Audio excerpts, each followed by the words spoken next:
My name is Emmanuel Antwi, Deputy Regional Manager for the Bono Regional Forestry Office, Sunyani. Bono region has not been left out of the catastrophe that environmental degradation caused by illegal activities are concerned.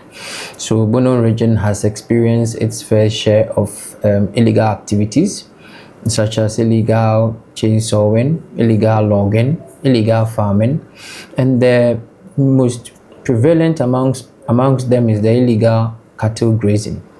And then the illegal cattle grazing seems to be stemming up a lot faster than the others, because these illegal or the nomadic herders, these Fulani guys, they move in with a large herd of cattle, and they settle in the forest reserve.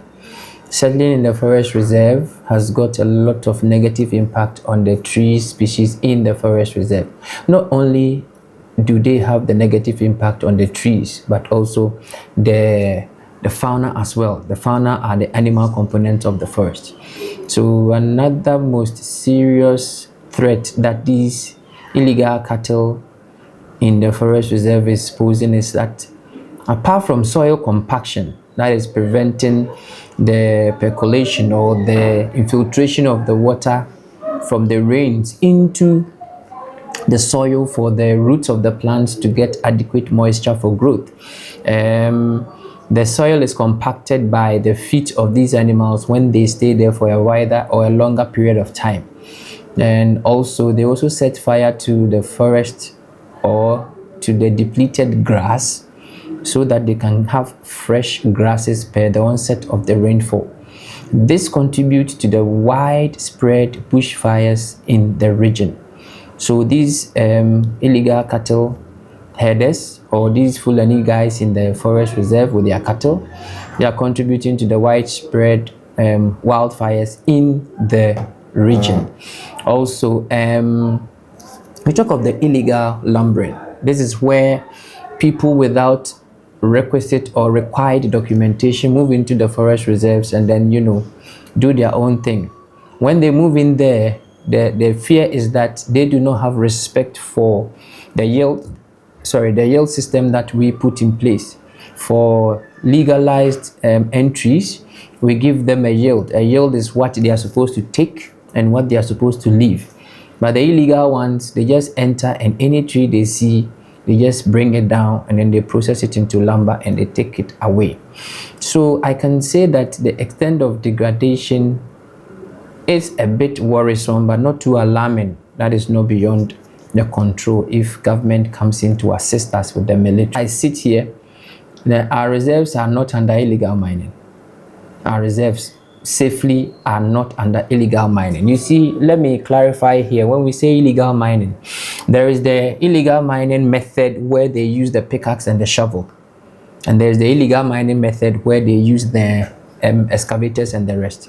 So fortunately, within our district, that's Sunyani and then Doma district, we have not experienced these illegal minings, but we are experiencing the illegal lumbering and then the cattle issue, as I said earlier. So we don't have the issue of illegal mining in our forest reserves here in the Bono region.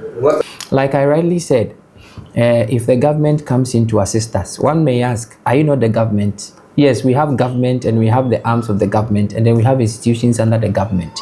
So we are asking and we are pleading with the government to assist us. We need the military intervention, because these people who are perpetrating these illegal acts in the forest reserve are armed. They have weapons, and if we go in without weapons, if we go in without a tactical strategy, we'll definitely be defeated.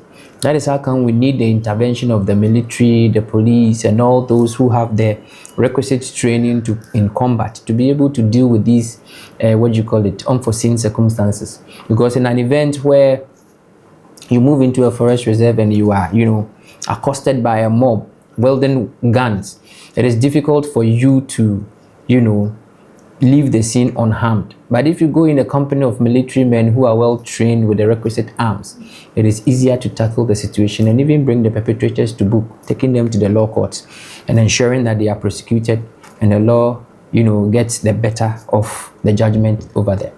We have not relented on educating the communities as to their roles and responsibilities as far as the protection of the forest reserve is concerned, because most of these communities have benefited from the forest reserves. When it comes to social responsibility agreements, the communities, they benefit a lot. Boreholes, community centers, chip compounds, and the likes.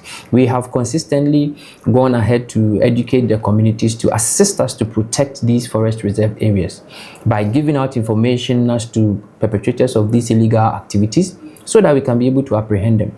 We are also empowering them to be able to prevent these activities from happening.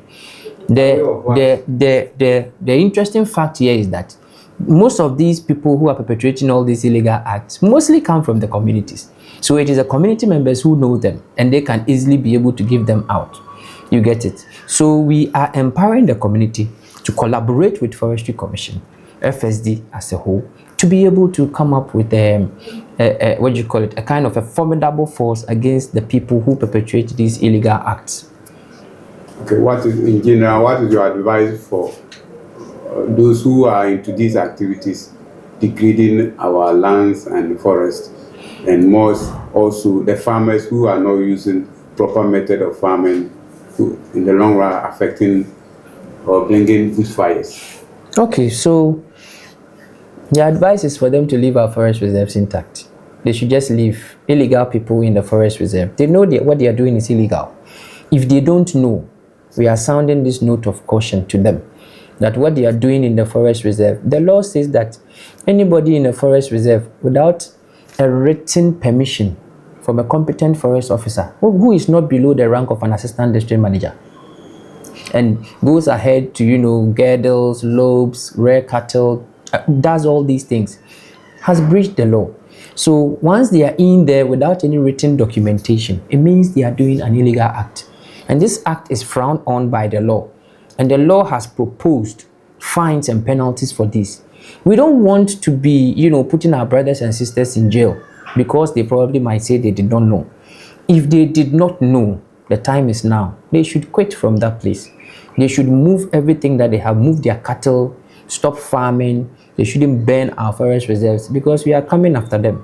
But we are now going to face them boot for boot. We are only seeking the intervention by the government to assist us with the military. And we'll move in there to, get rid of all those illegal people occupying the forest reserve and degrading it.